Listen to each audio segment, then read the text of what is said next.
if the IT revenue is being decreased, it reduces the GDP contribution as well as it causes many layoffs in the industry.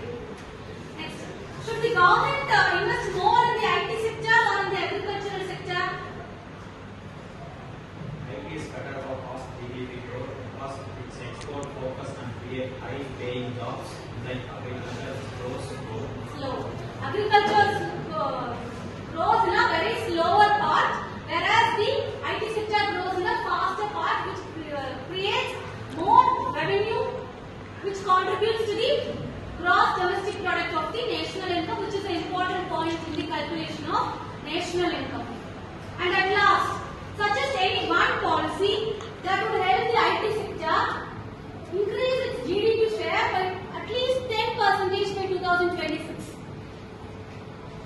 Policy offer tax breaks to IT companies, adapting AI and competing with the economy.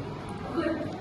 The tax rebates, tax benefits, those for the companies who are using AI and adopting cloud computing could be enhanced or increased, which will always support the IT sector to grow in a very fast manner, and it also helps the country's national income to grow.